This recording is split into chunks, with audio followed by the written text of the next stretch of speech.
back, and here's a book that traces India's postal history that has been released. It marks the 100th anniversary of the first airmail delivered in India. Now, the book which traces the 150-year history of the postal service is authored by Indologist Steve Borgia. Pratiksha brings us this report. Pigeons to Post. The 172-page book is a tribute to the traditional Indian postman. India's first coffee table book that recalls the wait for the postman's cycle bell. It traces the 150-year-old history of the postal services from the time of the postman's unique roles in people's lives. It is without argument a story worth preserving. He just didn't deliver the mail, he gave the mail, served 70% of our rural population uneducated. He gave them some solution like finding a bridegroom, finding a bride. When somebody was sick at home and they said, please communicate, my son-in-law has TB, he would bring the quinine medicines from the neighboring town to the village.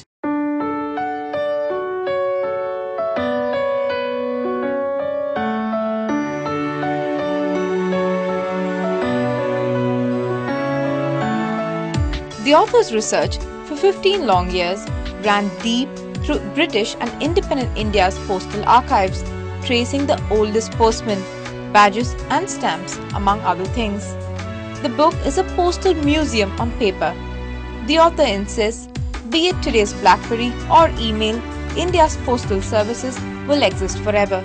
The rural citizen will always trust the postal department.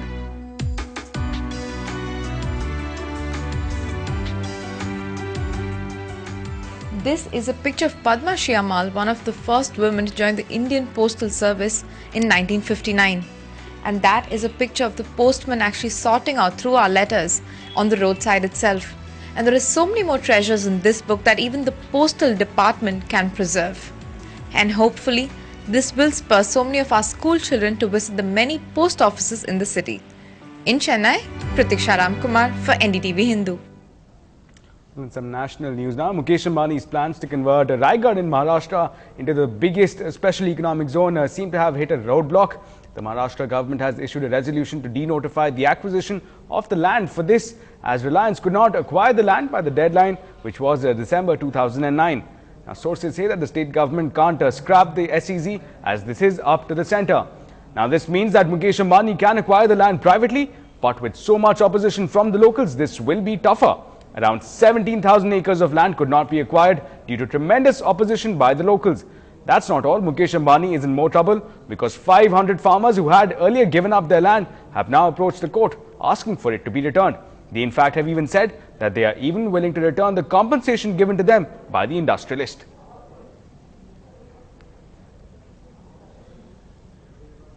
And Lieutenant General S.K. Sahani, accused in the army ration scam, has been given 3 years rigorous imprisonment by a court-martial for procuring substandard rations for the troops. Now, General Sahani will be the first 3-star officer to be sentenced to rigorous imprisonment if his punishment is upheld by the army chief. Now, he is the second Lieutenant General to have been punished by a court-martial after Lieutenant General P.K. Rath was awarded the loss of service for his involvement in the Sukna land deal last month. But General Rath is still in service, while Sahani retired in the year 2006.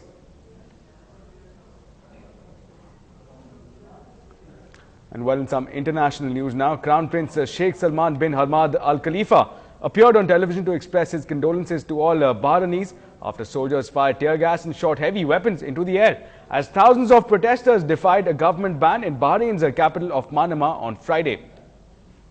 لكن هذا الوطن للجميع ليس لفئة على فئة له للسنة وله للشيعة وللبحرين وللبحرينيين. Declare your income in your home country, otherwise you will be taking a big risk. That's the message that the G20 nations are sending out to those holding secret offshore accounts. The G20 nations declare that those found guilty of corruption, money laundering or tax fraud will need to disclose their assets or face serious consequences. Well, India too is likely to bring up the question of black money at the G20 finance ministers meeting at Paris.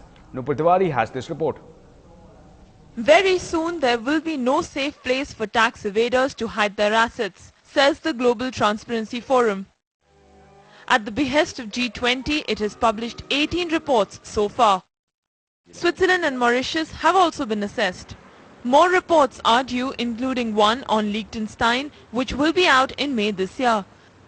These reports identify whether or not jurisdictions are cooperating in exchange of information according to the OECD standard. Countries assessed are forced to follow recommendations.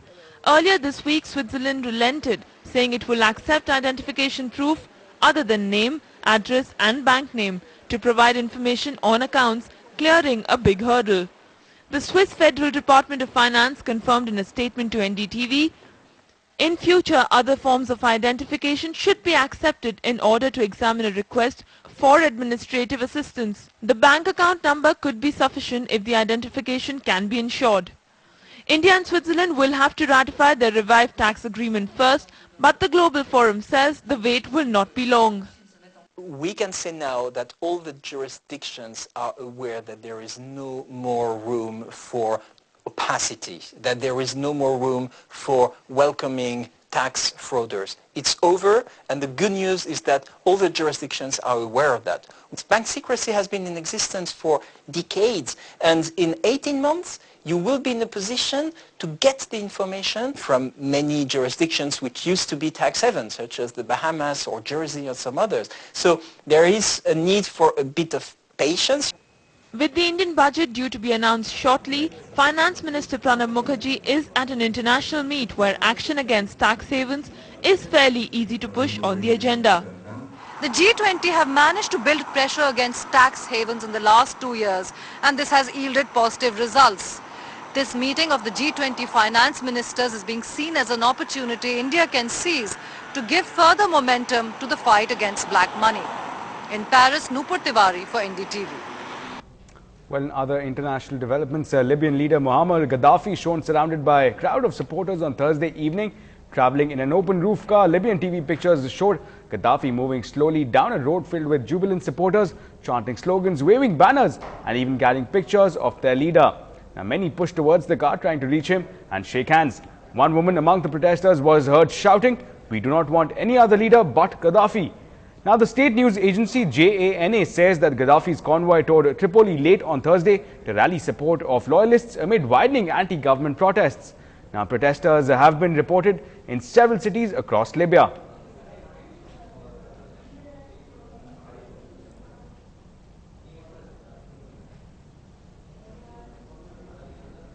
Well, shifting our attention to the World Cup, have the Bangla Tigers submitted to India's batting muscle, or is there a final twist in the tale?